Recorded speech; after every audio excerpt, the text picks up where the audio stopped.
All right, everybody. Good evening. Welcome to Got Your Six. This is brought to you by BrainJerk Entertainment. I'm Kevlar Kid. Business first. Shout out to Ed Litton II. He was a mentor in my youth who's no longer with us with the Young Marine program. Second, two things. We got a 1776 push-up competition coming up. Links are all below for this for Wounded Warrior Project. Following that, there's a 250-mile bicycle ride for a program called Stop Soldier Suicide. Somebody here at BrainJerk is going to be participating in that. So, like I said, links below. Our guest today is Staff Sergeant Roberts. How you doing? I'm not too bad. Just, finishing up my day at work today. Yeah. Well, thanks for joining us, man. Appreciate it. Yeah, it's not a problem. I love any day I get to talk to other vets and just conversate with people, like-minded individuals. Yeah, So, absolutely. I agree. I've been out for a little while now, but I still feel that that need to connect with other guys. yeah. All right. So tell us a little about yourself. I know we talked a little bit earlier, but they want to know.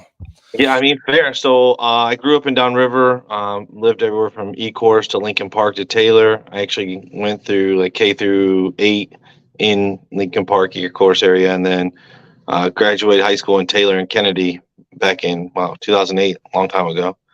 And then I've been in the Army since. I've been all over the country, Afghanistan twice, Australia, Indonesia, Malaysia, Hawaii, Kentucky, Kansas, and now Michigan. Man, that's too many places for me. It's like every 3 years, you just pack all your crap up and move across the country. Right. That's always hard being Yeah. shifted around like that. All right. So you're a recruiter now. But before that, you told me you were, is it 13 Fox? Yes, the best. The Yeah. finest infantry soldier today, Fist. Oh, okay. All right. So for those of out there watching that don't know, what's that entail for you? So for me, it was more, I was attached to an infantry platoon, being an FO or as a forward observer, and you basically maximize casualties, for lack of a better word. So you use mortars, artillery, close air support, and Army attack aviation, and you add that with the infantry, your prior MOS, Right. and you try to maximize casualties on the enemy so that you can minimize the risk to the friendlies.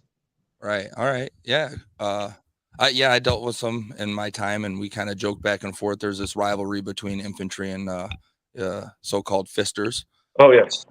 Actually, on my TNT today, I got the Fist, and Fist stands for Finest Infantry Soldier Today. We're gonna agree to disagree, Staff Sergeant. All right. So I mean, you're still in, so Yeah. obviously you like it to some degree, right? Yeah, so I actually have had like a plethora of jobs since I've been in too. So I originally joined as a medic, and I grew up pretty sheltered. So when I got out of the house, I got a little wild, and I didn't study. So I bombed medic school. And then when I bombed, the Army gave me like their top 25 list, and I had to rack and stack my list based on that. Okay. And then the Army chose commo, so I was a 25 uniform. So my first deployment, I was communications, and that's why I re-enlisted, because I loved being in the Army, but I hated being communications.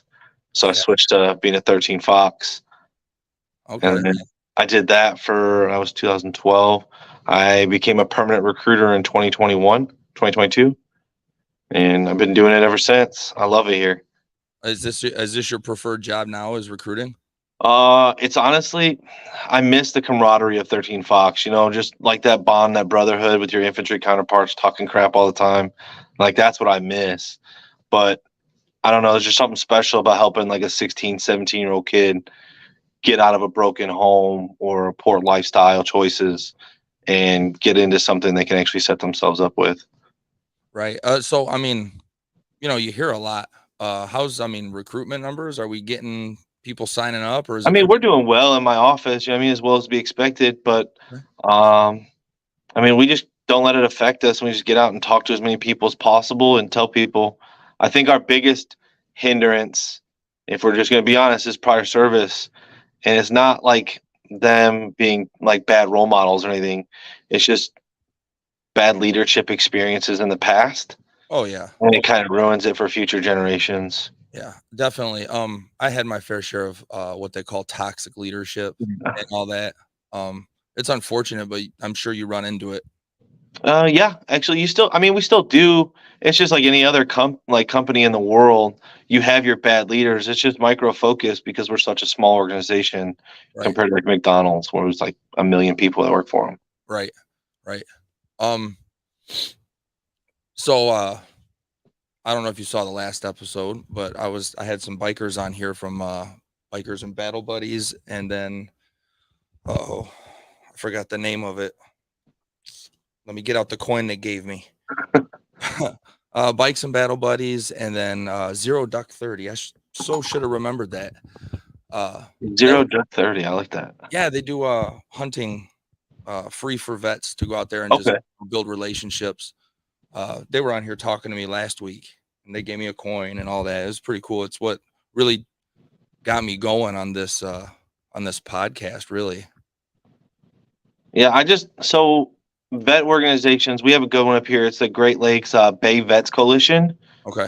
They're like the greatest group of like men that I've ever met. Like even the National Guard recruiter is a member of it.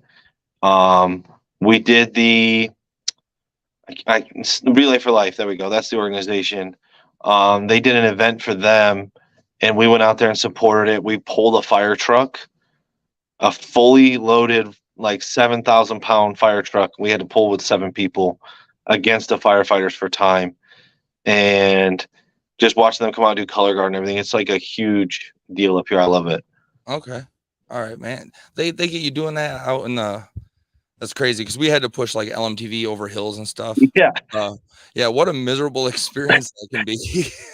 I had a young lady. She's a specialist Maybank, and she's out in Fort Drum now. But she was 104 pounds, Mm-hmm. and I had 3 people on my team of 7 that big, trying to pull this 7,000-pound fire truck. I was just so gassed and like lightheaded afterwards. It was miserable. Oh yeah, absolutely. You know, military is like renowned for pushing you to the absolute upper limits of your capability. Oh yeah. Do they still do that to you in your current field? Do you still get So pushed to your upper limits? yeah, I would say it's more of a mental game, right? So you get told no a lot, and it does a lot of a mental toll. So it's more of along the lines of just mental agility when you get home, understanding like you're not going to get everybody convinced to join the army, and it's not for everybody. There's some people that shouldn't join the military, unfortunately. Absolutely. So we have to have those honest, tough conversations with people that come in the office sometimes. Like, hey, man, I know this is something you want to do, but it may not be something that's right for you. Right. Right. Because plenty of people sign up and they're capable. I mean, I think most people are probably capable of doing it. It's just what some people get there and they're like, "Uh-oh, this was not at all what I wanted it to be or what I was expecting." Yeah. Or just personality clashes. Like if you're a headstrong individual, like you're going to be fine. But if you're someone who's, I don't want to say grew up sheltered, but like mom and dad did a lot for you growing up that you weren't self-sufficient, it's a huge wake-up call, and sometimes it's a burden. Oh, and I'm sure that's a burden. I know I never reached a leadership rank Okay. when I was in, but I imagine that a soldier like that would be quite a burden to a team leader, especially like a young sergeant. Like, Oh, man, yeah. this guy can't even, take care of himself, let alone be a soldier, I had to teach a young man how to do laundry. Like, hey, man, your uniform gets washed with cold water because it's a color. So in order to keep the color, it has to be cold. But you wash your whites with hot water. You only put 1 cap of bleach in it because you don't need that much bleach to wash your clothes with Right. detergent. And then they're just like flabbergasted. Well, and that goes into the whole that's why that platoon daddy stuff, like Yeah. platoon sergeant. I'm sure you guys feel like dads, Oh, yeah. grown men. So even in recruiting now, you get NCOs out here, and so I'm responsible for 4. I have 1 female AGR recruiter, so she recruits for the reserve, and I have 3 active duty male recruiters. And even here, like stuff happens. I have a guy who just had a baby, so the Army changed the paternity leave or whatever you want to call it, parental leave, and it went from 6 weeks to 12. So I just lost a guy for 12 weeks. Right. And, in case anybody watching doesn't know, the workload doesn't change. No, it doesn't. Everybody else is just going to pick up your slack. And unfortunately for that guy, he's also hurt, so he can only work 4 hours a day because he's on a prescription narcotic, and it's different. So for him, it's not like, oh man, it's a dirtbag because he's an NCO. It's like, hey, it's okay. He feels the pressure of not helping Right. rather than where everybody else is just trying to get out of work when you're a private and a specialist. Right. Specialist notorious for trying to get out of it. Get that sham shield. Yeah, I certainly did. I certainly did. Not gonna lie to you. Yeah, the E4 Mafia, right? Oh yeah. But I mean, to their credit, because I see a lot of videos about that, is notorious for being able to get away with doing sketchy stuff. Oh, it's called tactically inquiring for a Right. reason. Right. There was plenty of times my first sergeant was like, "Hey, Goins, we're missing this piece of equipment. I need you to go get it. Find it. I don't want to know where." I was like, "Hey, Roger that." And some other unit somewhere would be missing that same piece of equipment. August 2009, August 2010, I was in Fort Irwin, and the hand mics box didn't get brought out of the container in time, and I needed them. But the aviation unit had 23 unsecured in the truck, and we were able to get what we needed done that night. Right. It's great. It's like the best stories that come out of the military is the sanctioned, I don't know, criminal acts, I guess. Yeah. Oh, yeah. It's not encouraged, but it's not frowned upon either. Right. And when I was in, the whole thing was like, hey, we don't really care what you're doing or who you're doing it with. Just don't get caught. It better not be my get caught. Monday. Yeah. Yeah. Trying to come home, being out and having that kind of outlook because of the military kind of messes you up. You end up, I don't know, susceptible to extra trouble. I could see that especially because it being so structured in the Army, like just getting stuff done, that when you have extra free time, you're just like, wonder what I can do with that. Let me go ahead and try that real quick. Yeah, let's see what we can get away with. Yeah. Even today, I talk to my boss. I tell my boss, he'll be like, "So how'd you get this done?" I'm like, "Hey, don't ask questions if you don't want to be angry with me." Mm-hmm. He just giggles and lets it go because one time he pushed the subject and I told him the truth because that's me. And he was like, "Okay, next time, just don't tell me." Yeah, next time, I don't want to know anymore. Yeah, that's not my problem. We'll just forget about that. Yeah. It's like the social media influencers. I see a lot of them. One of them is really, really good on Mill Talk, and he cracks me up with like him talking as a civilian in an employee like organization. I know what you're talking about, right? That lieutenant. He talks. Yeah. So he talks about like, I got rid of him. Why? Because he failed to lay out his gear, so I fired him. Like, you cannot fire somebody for that. Yeah, and then that kind of thing's just so nonchalant in the military that it's just like, that kind of outlook's like expected from everybody. Yeah. Like, maintain 100% accountability. What happened? Well, we're missing 23 mice and 2 monitors. Somebody's gonna pay for it. Like, okay. Yeah. So, you're gonna have a much different perspective on this than me. But I always like to talk about the funny stories. The bloopers, mistakes that get you in trouble. And I'll share you. My first patrol and my first deployment. We got out of the back of the Bradleys and I tripped and I was carrying the CLS bag and I landed on my back and just the conditions were all wrong, man. I could not get up. I couldn't get off the ground. And so my squad is pulling security on me while my team leader is screaming at me in the middle of the road, middle of Mosul, Iraq, 2008. Get up, Goins. What's wrong with you? I was like, Sergeant, I'm stuck. And, combat going on. And that's just the atmosphere, what was going on. Looking like a turtle. Right. I just couldn't get up. I got smoked for it after that, after the patrol, but good times, Yeah. I'm sure you got dumb privates that really got you going too. Yeah, but I think my favorite story, because like the games, right? There's always games between NCOs back and forth. Right. I had 2 NCOs talking crap to each other, but I had to be the mouth doing it. So it's going from office to office, like back and forth from offices talking crap. I ended up paying for it with on your back, on your belly, on your feet for like 43 minutes. Yeah, absolutely. Oh, yeah. And I'll never forget because I was communications, but the guy who was doing the smoking had no idea I just started getting smoked. And like the next day in the chow hall, he's like, "Hey, how come you didn't tell me your commo?" And as a private, you're like, "You didn't ask, Sergeant. Like, you just Right. told me to do something. I just did it." He's like, "I'm so sorry, man. It'll never happen again." Because he just thought I was one of the boys. I was like an infantry guy because I was in a company, Right. and he just thought I was one of them, and just smoked the crap out of me for 43 minutes. And I was like, I had no idea. I'm so sorry. He ended up being one of my closest buddies now. He's actually from Dearborn. Oh, okay. Yeah, Yeah, that's an interesting place to live. right. And Yeah. now he's in Oklahoma. He's a first sergeant out in Oh, Oklahoma. first sergeants are always either really hard cases or they're way more laid back than you would expect. And I've had Oh yeah. both. Uh, Uh, I've been blessed. I had one that was like a super hard charger, but he was like very, very specific about it.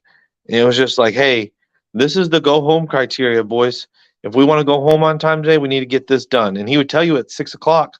So you knew at 9 o'clock when you came in after PT what to start working on. Like team leaders are giving out the priorities of work. But first already told us what we needed to do to go home.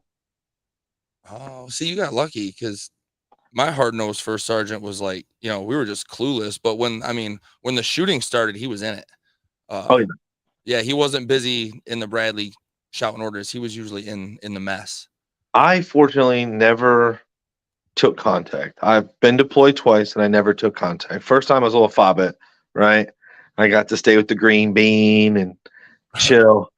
And then my second deployment as a 13 Fox, I did some patrols, but we never took contact. Oh, okay. It was a very different scene in 2016 in Afghanistan Yeah, than that's it was in 2011. I mean, right. my 2011 deployment, I did 11 air assaults. So Jeez. like, yeah, we bounced around and helped everybody else out basically. Um, but I was just the battalion commander's RTO, so I was always in the safest spot because you're not going to put your colonel in a tough spot.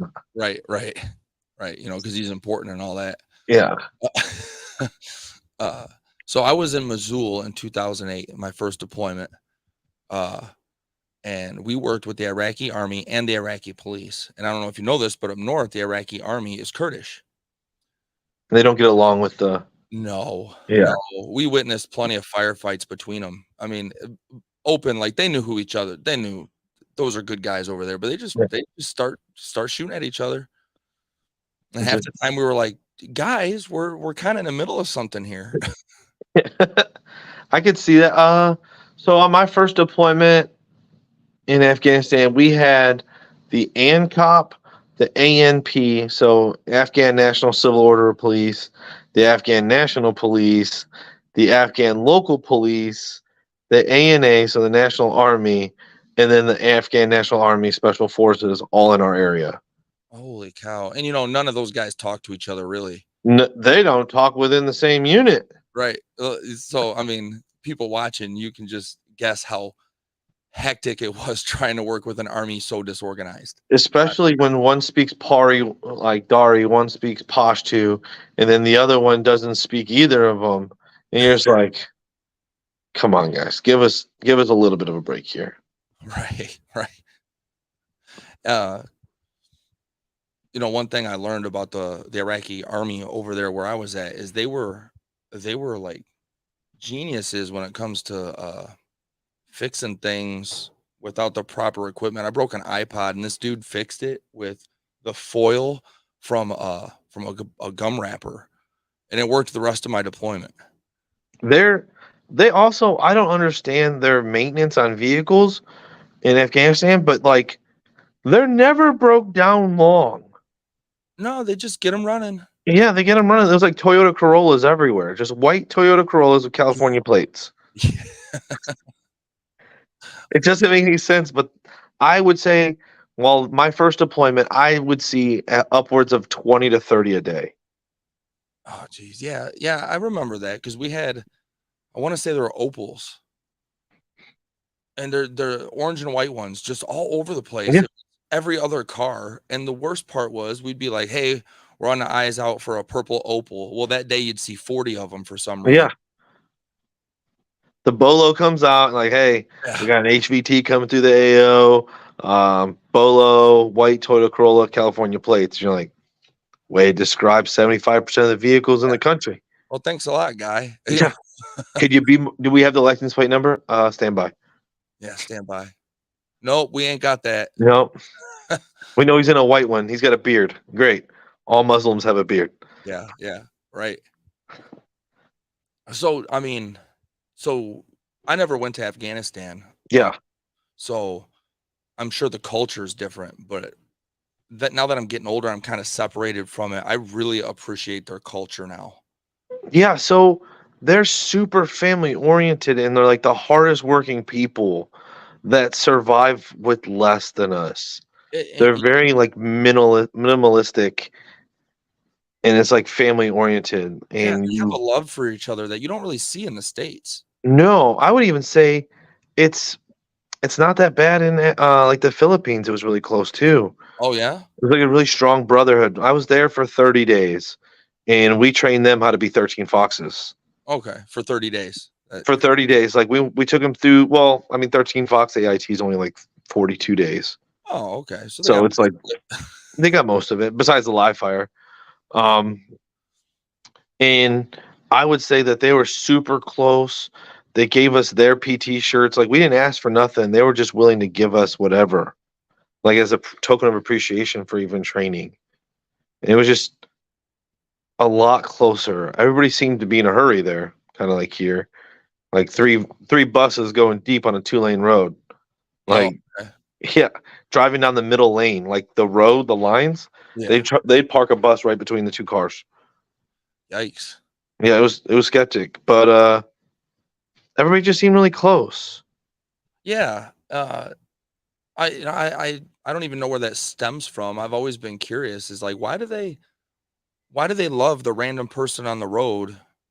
And then we don't even really look at each other most times. When I think about it, I just can't get my head around it. I can't either. I just don't like. I've always been like from downriver, right? So we are multicultural downriver. Right. I think we are a little more blessed than other places. So up here it's not as multicultural, and it seems even less connected up here than it is down there. Right. At least down there, there's appreciation for other people's cultures in southeastern Michigan. Where when you come up here, people are a little less. I don't want to say understanding because it's a really poor choice of words. Maybe they're just not used to it. Yeah, maybe that's it.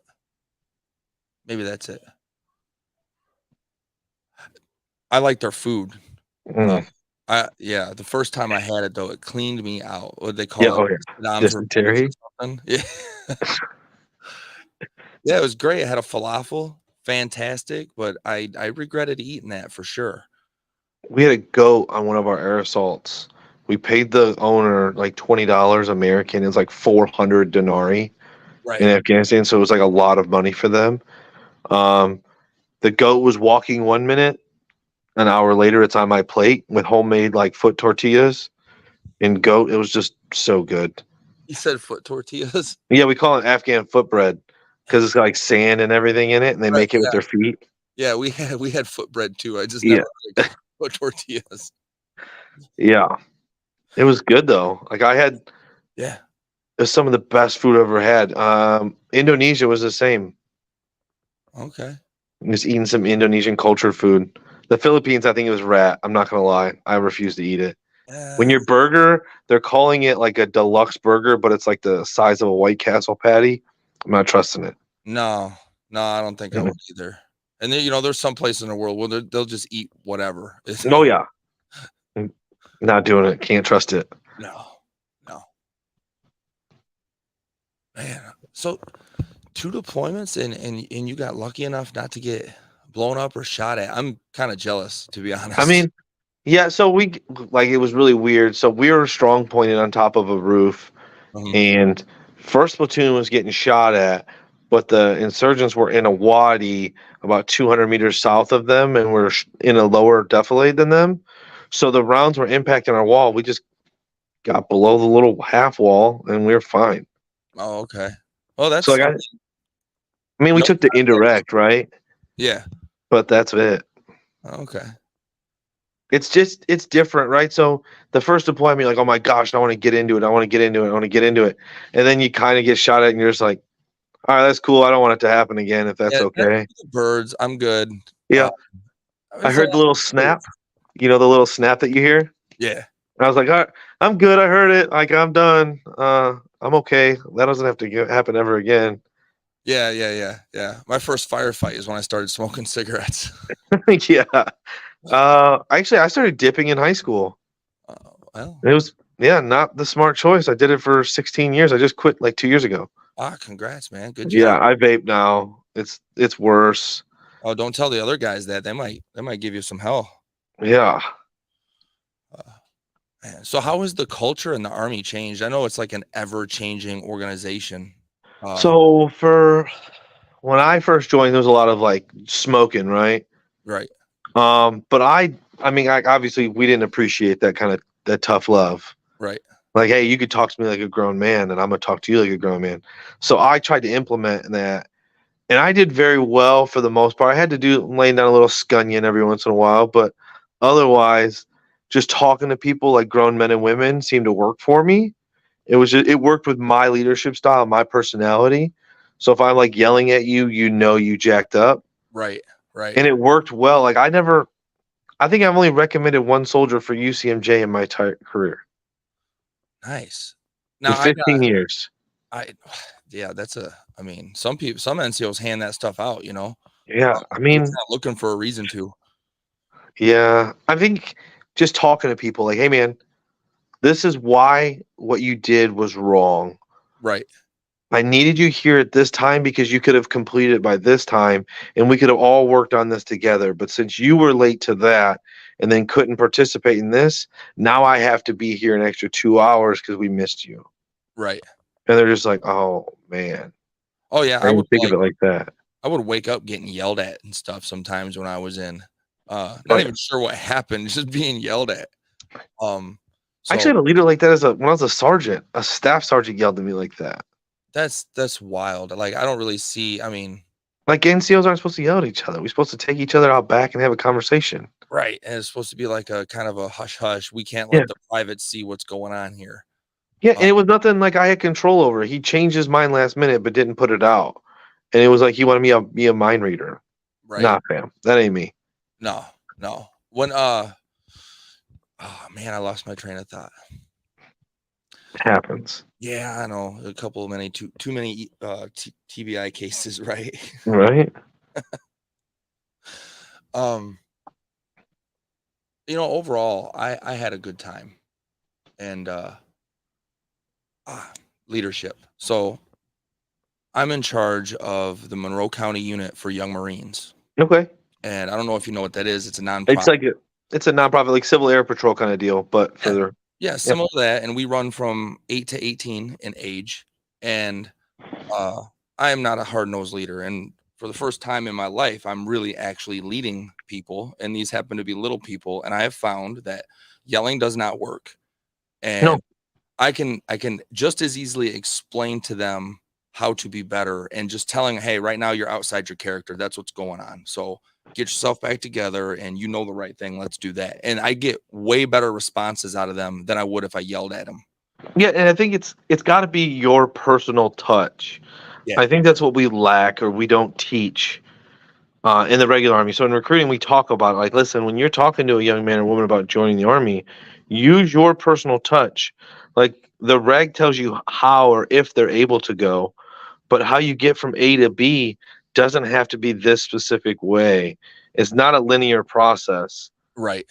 You use your way to get them to B, or just let them make their own decision to get to B, but you influence it. Right.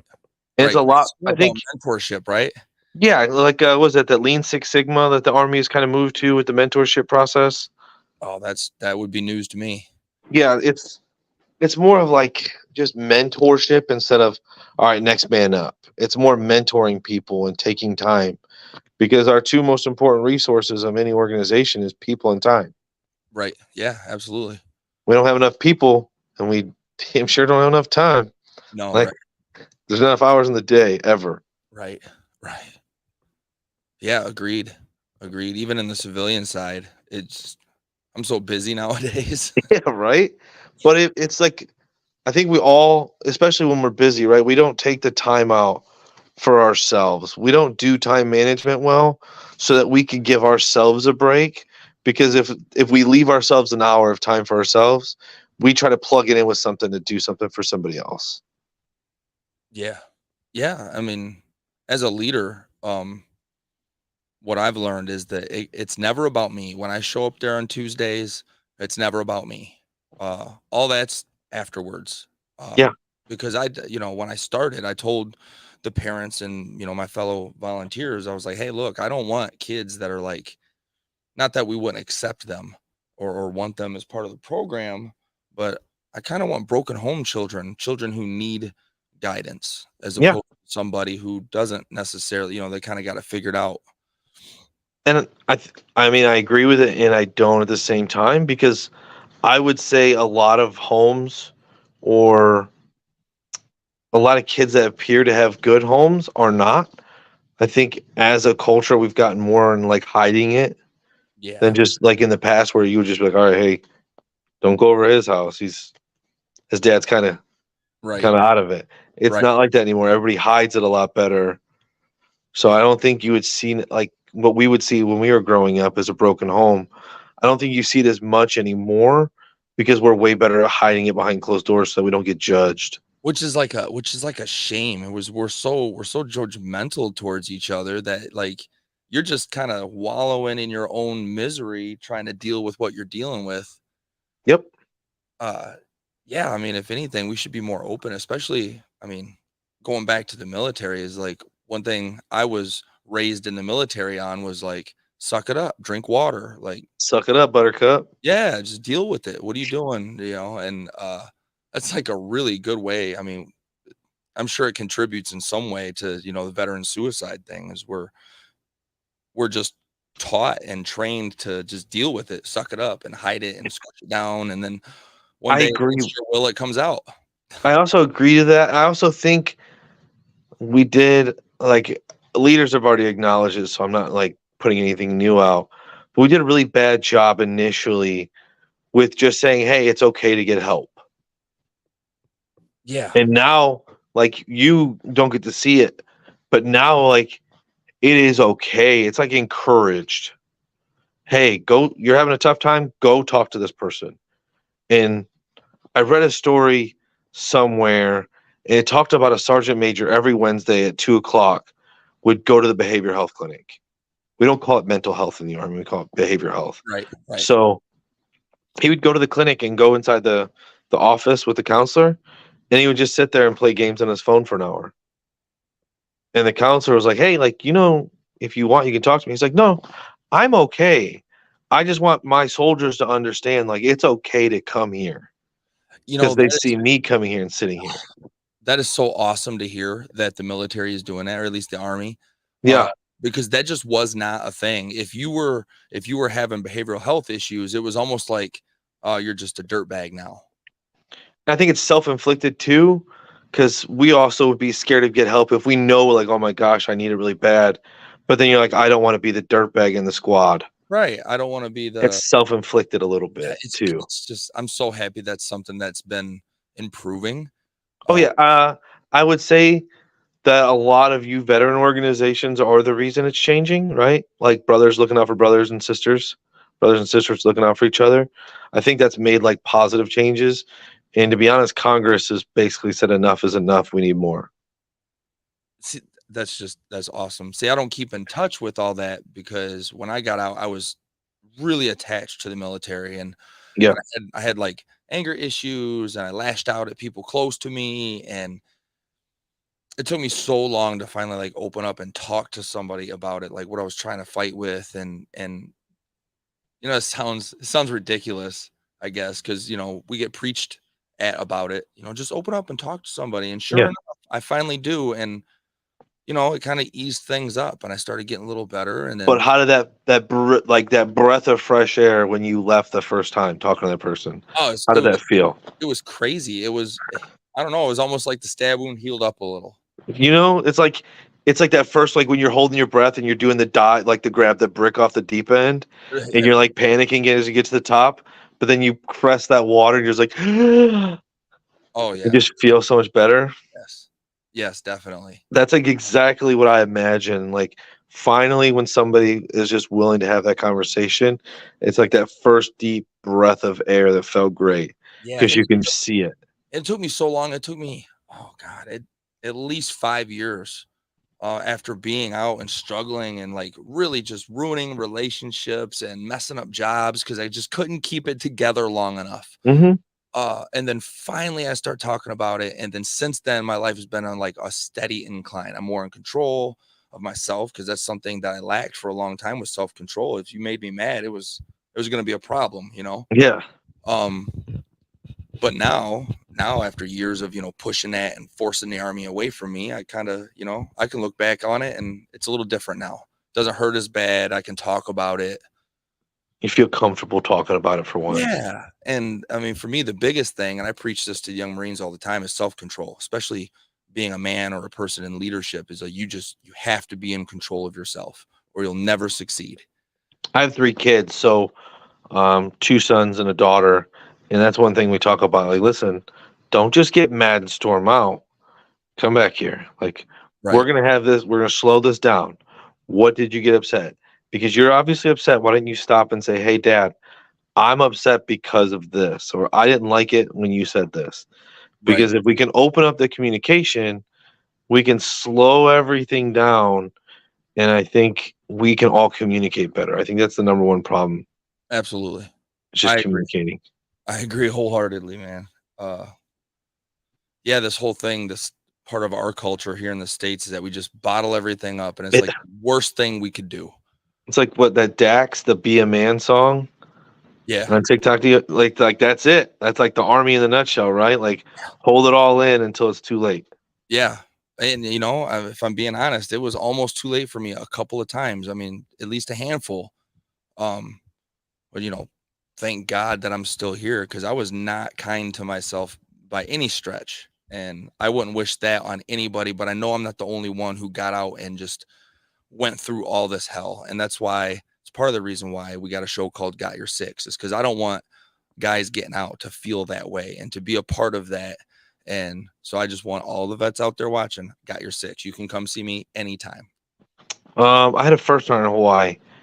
I think the first time, like the mental health, like, hey, if I ever need to talk to, go talk to them, was his story. I won't say his name, but he talked about one night he was sitting alone in his car. His wife and kids are at home, and he had his 44 Magnum in his mouth. And he's like, and it misfired. He's like, and it misfired. He's like, but after it did, he's like, I was crying. I was so happy. He's like, so I'm telling you right now, I'm here because I didn't do proper maintenance on my own handguns. But because of I didn't do proper maintenance, I'm still here to tell you to go get help.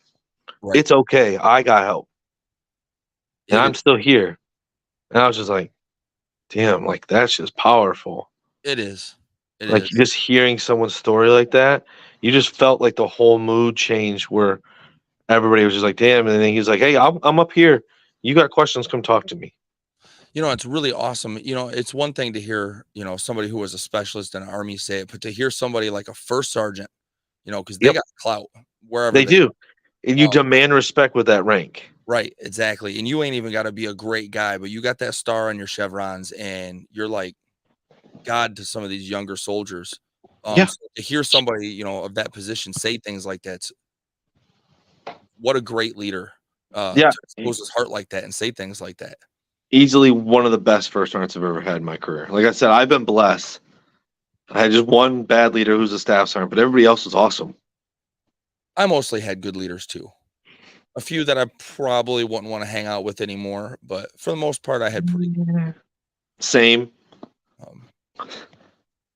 Now, is there still a lot of trash talk between enlisted and Oh, officers? Because that'll never change. I hope not, because we used to convince our new officers, our butter bars, all kinds of stuff. We had one convinced to talk to the battalion commander about going to flamethrower school in Guam.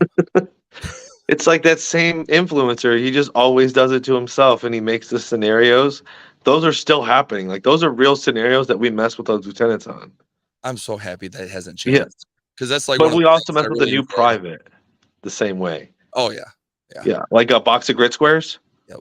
Glad that's still a thing too. Yeah. There was a first owner who made it. He cut up his map for a brand new private into grit squares, but then he made the private take it back to the FO and said, "Hey, I want my map put back together and bring it and put it on my desk." Oh no. I was like, "Oh man, first owner, well played." Yeah. My first day at 1A Infantry Alpha Company, I arrived at Bob Merez, which is in Missoula, Okay. and they were assigning me to the unit and everything. And our first sergeant broke us up, the new guys, into platoons based on what state where we were from. So Michigan and Ohio all went to second platoon, and my platoon sergeants were from Ohio. And he's like, "Where are you from, Goins?" I said, "Michigan." He goes, "Oh, you're fucked, man." I was like, "Oh Is he an no." Ohio State fan? Yes, he was. Oh, it's all about the blue right Yeah, there. right. Well, I was told by a guy named Johnny. He was like, "Hey, go ask Sergeant Hollis over there what a pricky six is." I was like, "Man, I think I heard this before." He's like, "Hey, look, you're gonna listen to me because I'm a specialist, or we're just gonna beat you down." And I was like, "Hey, Roger that." So, I think we lost our guy. Who? Are you still on there? Yeah, I'm here. Oh, okay. My phone. I can't see anymore. That's okay. Oh, okay. Yeah. No, I was like, I'm here, brother. I was like, I'm listening to the story here. where was I? The specialists were about to beat you down if you didn't go ask for a pricky Yeah. six. Yeah. So I went and told him. He's like, "Why don't you just go ahead and low crawl over to that pricky six and tell him to go F himself?" And I was like, "This is a really bad day one." So it went on like that, just like you had said earlier. I was low crawling back and forth, talking. Between NCOs talking smack. Yeah, it was ridiculous. I still don't quite get it. Yeah. All right, we're getting technical support here. All right, cool. There it is. But so yeah, that still happens. The worst is the best part about deployments right here. Good old Rippets. Rippets. Yeah, I switched to Monsters and turned into Crack Fiend for them. And I'm drinking Celsius because they're 200 milligrams of caffeine, and Monsters just aren't enough anymore. But yeah, I know the addiction that comes with that is insane. yeah, you need more and more and more. It's like a drug, like a real drug. I wean myself off of it. That's why I go to like Rippets because it's not as much caffeine. I can't even go like 2 hours without caffeine, or I start getting headaches. Yeah, it's terrible. It's awful. But it's like you get used to drinking the coffee powders, right? In basic training, and that's where it starts. Yep. It's like the needle hits the vein, and then you're there. Yeah, it's forever. Caffeine's part of your life forever now. I mean, I like coffee more than I like most people. I mean, if we're being honest. That's fair. Coffee I'm a people person, so it's different for me. No, I like people, just not all people. I think everybody has good inside them. Yes, we just how our parents raise us conforms us to what we're going to be for the rest of our lives until someone comes in and tells us that's not okay. Yeah, definitely. And if you're lucky, it's not in some harsh method, you know? Yeah. Basic training, I think, in America, different parts of the country feel certain ways about different races, sexes, whatever origin. But as soon as you get to basic training, it goes away. Well, it has to. It has to. Well, obviously, it's got no place. But right, there's no room in that for an effective fighting force. No, but I think that is probably one of my favorite things about being even in the military at all, is it doesn't matter where you come from, what you like. We're all brothers and sisters, bleed the same way, going after a common goal. So let's just treat each other with dignity and respect while we're here. Right. Well, at least on the professional level. On the personal level, we were just awful to each other. Oh, the crap talking still happens. Like me and my buddy Joel still call each other fat. Yeah. Like to this day, we'll share like a meme with like I can't even think of the actor's name, but Dodgeball at the end of the movie was eating fried chicken. Yeah, okay. Ben Stiller? Yeah, Ben Stiller. There we go. And be like, hey, Joel, I found a picture of you. It's just sharing it on Facebook, tagging him so the world can see it. He's It just tagging me still like, "Hey, happens. body, go to the gym." Yeah, he's out of the army now. He's about to join the guard. Oh, But yeah, he lives down in Savannah. He's doing big things. He got out of the army because of unit movement officer school. He's a city planner, assistant city planner, making 6 figures. see, good money, right? But you got a hard time talking to me to get back into the National Guard if I have a 6 figure job. Yeah, absolutely. Yeah, I don't think there's any way. I don't think you're getting me back in that uniform. No. Like, just saying, I get to be fat and happy and make good money. Yeah. Matter of fact, with 6 figures, I'll pay you to leave me alone. Right here's like the $1,200 I'll spend on a gym membership just to leave me alone. Yeah, absolutely.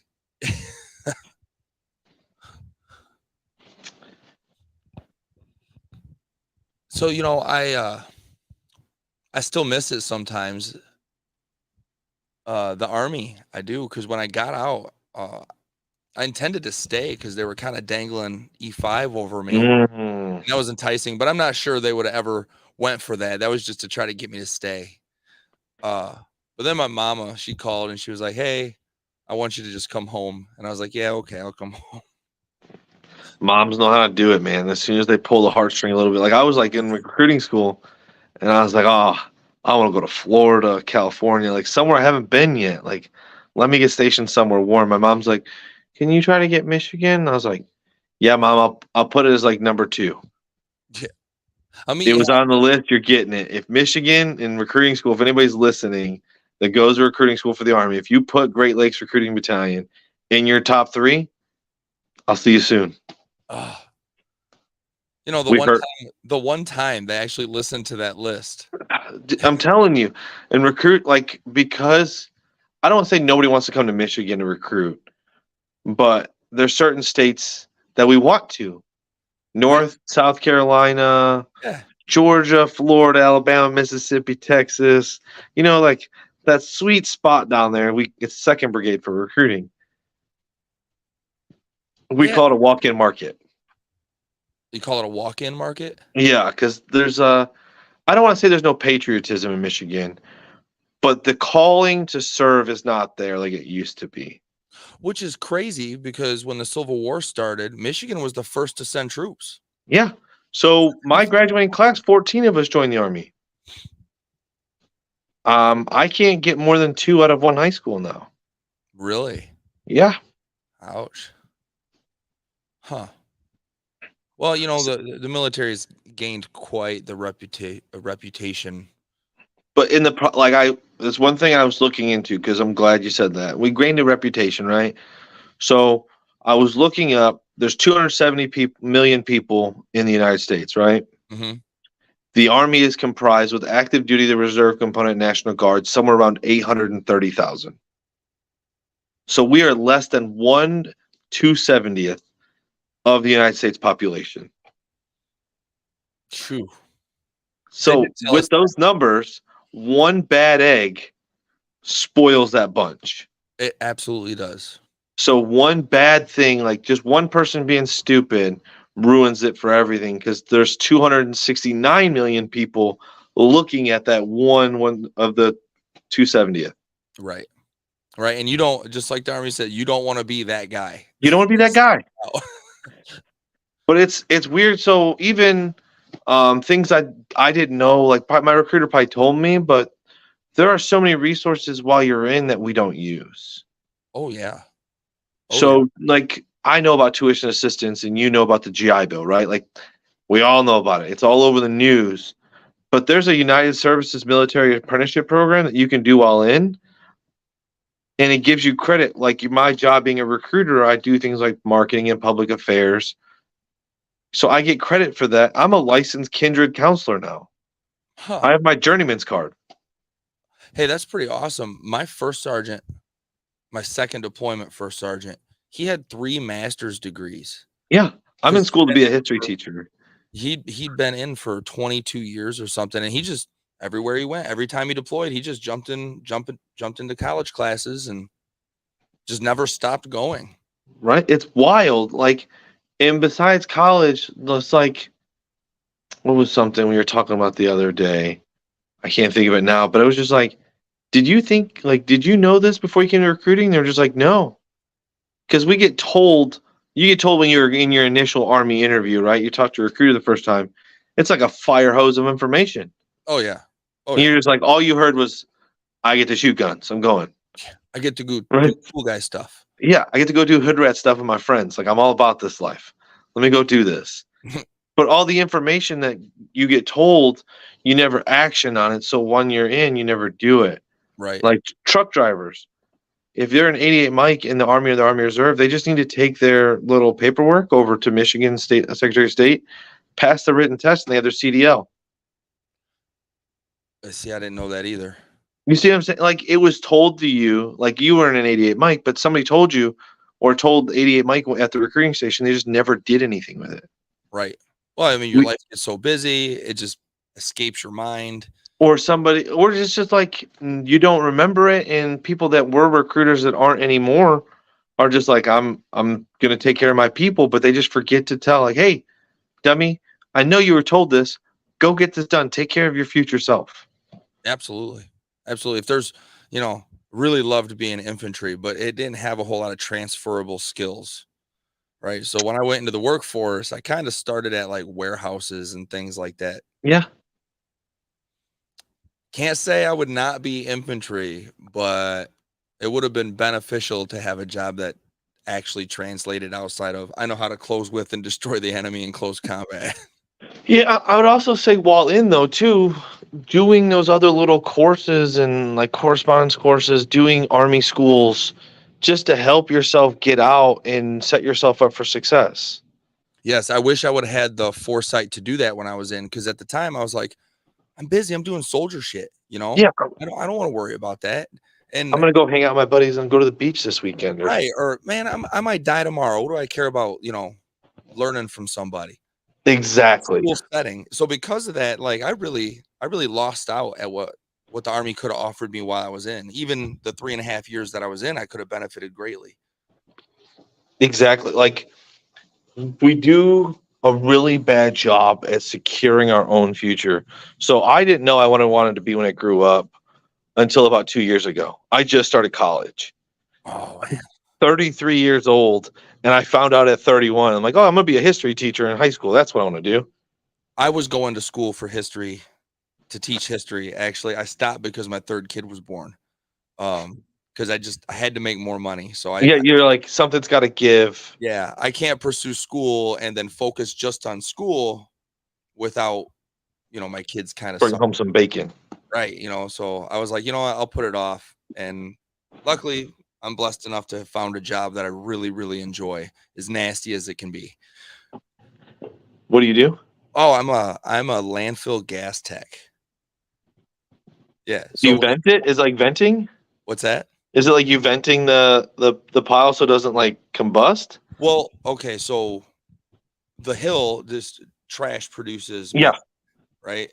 So what they do is they drill wells, kind of like an oil well, except they apply vacuum to it, so you're pulling the gas out. Okay. At a power plant and sell it into the power grid. I just maintenance that system. It's genius. Whoever thought of this is genius. Yeah. They say things like, it is an awesome job, but the industry I'm in just steals a lot of technologies that like oil rigs and stuff use. We just kind of take their technology and put it to use in our field. But it's also, just think of like the first guy who thought of it for even oil. Yeah. And then think of the guy who's like, I can use that at a trash. I can go do that at the trash hill. Let me go and try this out. Yeah, the guy who owns the company I work for, he invented the gas sniffing meter that I use at work. Oh wow. In his garage. It's wild. Like he's a genius. I think that guy's great. Who was it? I was looking the other day of people that were in the Army and have done like stuff since they got out. And it was just wild.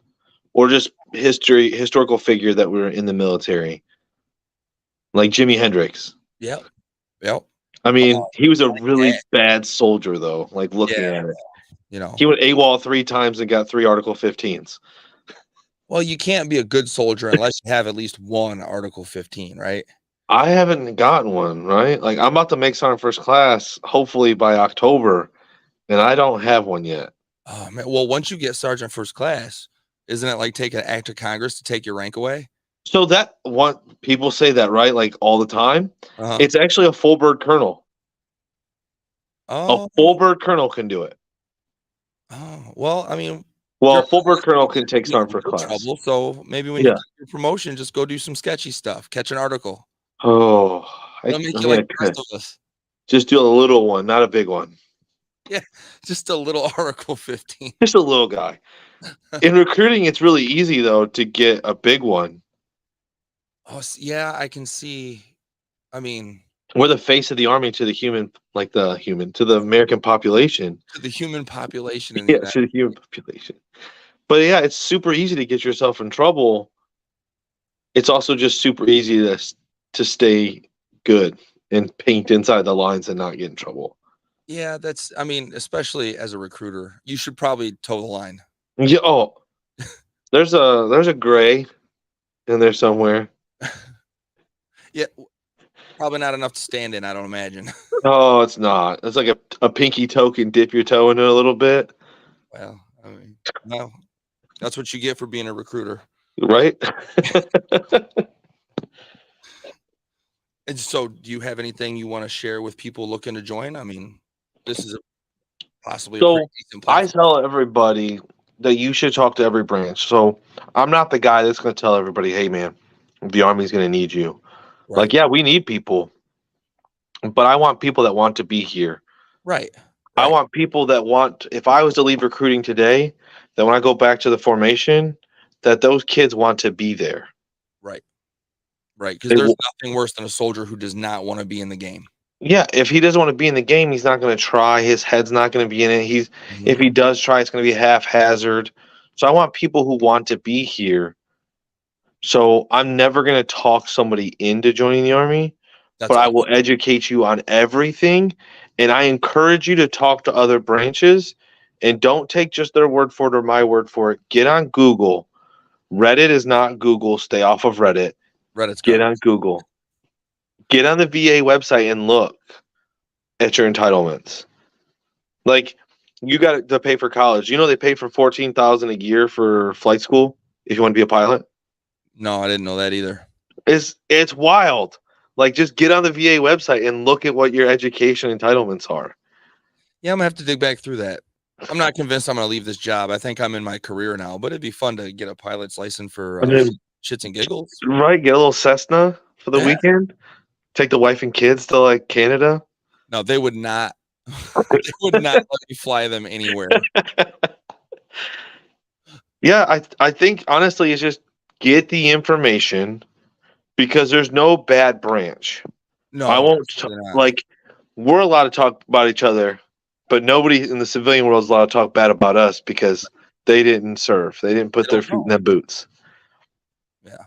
So I think there's no bad branch. You just have to figure out which life you want to live. Right. And if you like chewing dirt and getting yelled at, you go Marine Corps and Army. And if you like a nice cushy existence, that's the Chair Force and the Navy. Right. So So what I tell everybody, there was a course I went through with the Army. It was called the Joint Firepower course. mhm, And it really broke it down on a good playing field for me, and that's how I explain it to kids now. If you're in the ocean, it's deep, right? That the Navy owns. In the Air Force doesn't own any of the air assets there. The Navy owns the air there. yeah. So the Navy owns the water and the air. If you get into the shallow, now the Marines own it. If you get in the shallow in the sandy beaches on like the ocean from the ocean, Marines own it. Now, once you start getting into the hardball, now the Army owns it Right. and the Air Force owns it. And you have to figure out what life you want to live based on what I just told you. I And have they're just like, never been oh, a strong swimmer, so I went to the I mean, I got to jump. I was a swimmer in high school, but I also got to jump out of a helicopter into the ocean in Hawaii. That would have been dope. It was walking out the back of a CH-47 Chinook. A shit hook. And we walked out like it's not a jump. It's like you take a step off in water, like was it helo casting? You take Okay. a step off the ramp and you fall 10 feet into water. It's super cool. It's over in like 10 seconds. Yeah. But yeah. it's like you're just falling into the ocean. See, I didn't I've been do anything blessed. like that. We flew over it for like 16 hours. Yeah, looking out the I'm window. blessed. I'm telling you, I've done like the coolest stuff. Yeah, you know, if you're looking for adventure, the military is definitely the place to go. They'll throw you in some crazy places. I mean, even if you take combat out of it, like you were talking earlier, you've been all over the world. Yep. Been shot at once. That's a good thing. Yeah. That's a good thing. I think the most miserable experience I had was in Malaysia, though. It's just too hot. Really? I thought Iraq was pretty hot. It's so Malaysia is jungle. Oh, It's heavy. that wet, sticky air, and you're just like, and Yeah, I get you it. have your body armor on. You got your rack on over top of it, and you got this big old map pouch, and it's just it's soaking wet from the air, not even from sweat. You're just like, oh. Yeah, my last day of my second deployment, they told us it was like 167 degrees that day. I don't think it ever got that hot for me. I'm not sure that's even. I mean, PNN. That's like, yeah. I mean, that's possible. Private news network, but it was hot. I remember it being hot enough that I was laying on the tarmac and I could feel my skin singeing. Like it felt like I was burning. I've never experienced that. I got the prickly heat in Malaysia for the first time in my life. That's terrible. I got it basic in at Benning. Oh, I went to Benning too, and I didn't get it. I was like as I'm saying, like I went through from 2008 when I went to basic training till 2015 in Malaysia without ever getting prickly heat. Afghanistan once, Philippines, everything fine. Malaysia, I looked down, I had these little salt crystals all up my side. Yeah. Just sticking out of my skin. I looked at Doc and I was like, I need your help, brother. I'm dying. Help me. Yeah. He pulled a knife out and some hand sanitizer and just ran his blade down my skin, pulling them all out. You just watch it ooze water, like sweat just ooze out afterwards. Yikes. And then he put hand sanitizer in it. Of course. He's like, hey, you just need to open it up. That was for fun. Yeah, probably. Yeah. I don't know if there's any medicinal value. Needing to do it. Yeah, there's probably no medicinal value. And it was just, you made me do this. I'm going to get you back. We used to have Doc hook us all up with IVs, and we would squeeze the bags. Oh, yeah. See who could hold their pee the longest. That's that dumb stuff. I think the last time I did an IV, my buddy was hammered and gave me an IV. While he was drunk? Yeah. I mean, was it a good stick? I mean, it was a good stick. I woke like that. That was probably the best morning after being completely intoxicated. I woke up not hungover. It was amazing. Oh, yeah. Man, those are the days, huh? Yeah, so we went to Fort Irwin. Beer without about dying the next day. Yeah, 2 beers now. I'm just like, oh, stop. Yeah, I'm good. Yeah, we went to Fort Irwin and they had like 7 kits getting ready to expire. And Doc had them like all thrown on the ground. And like he turned around for a second. And we all came back and grabbed him. And he went back. He's like, do y'all throw those away? I'm like, yeah. We threw them away, Doc. It's exactly how it goes, too. I broke my finger on my first deployment. Me and my battle buddies, about 4 of us, we were all in one little chew. And we were all running our mouths. And it kind of turned into a fist fight. Yep. Always does. Fist fight. Nothing serious, but we were meaning it. Well, I got my buddy in the guard and he's throwing punches at me like wild. And I broke my middle finger. It was sideways, right? So I was like, wait, hold up. My finger's broken. And my buddy Wags, he was like, hey, hold on. Let me get my camera. So we got pictures of it. And then I went to Doc's room and they were all in there watching Grey's Anatomy, like 15 guys in this little chew. And I was like, Doc, I broke my hand. He's like, yeah, whatever. No, I'm serious, Doc. My finger's sideways. He's like, what is wrong with you? So he had to hold my hand and take me all the way down to the battalion aid station and back in place. It's funny, you're just talking to a straight face. Like, yeah, Doc, I think I broke my finger. And it's like sideways. And you're like, yeah. It was. I don't even know. I must have been in shock or something because it looked like it was supposed to hurt really bad. Yeah, I'm telling you, it's that dumb private, like, this hurts. It's not supposed to hurt. And you're like, oh, let's go get it fixed. It's like your kid.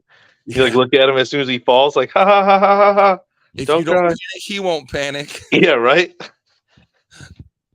Oh man. Well, hey, it was good talking to you.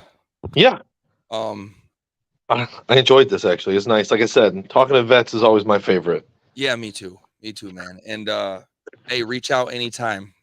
Oh, I got your 6, right? yeah, 1,000%. If you need anything, I will. I'll send my card. I'll take a picture of my card and post it in the message that Okay. got me here. All And then right. if you guys ever need anything, like not kidding, just call. Absolutely. And if you ever do get out of the Army, you can come over here and share us the real stuff that you're allowed to Oh, talk about. Now, yeah. we're talking about now. Yeah, 1,000%. If I'll be downriver this Saturday actually. Oh, cool. All right. Yep. All right. Well, much love, brother. I Yep. appreciate you being on the show with me and keeping me company. Yeah, thanks for having me. All right. Take it easy. Yep.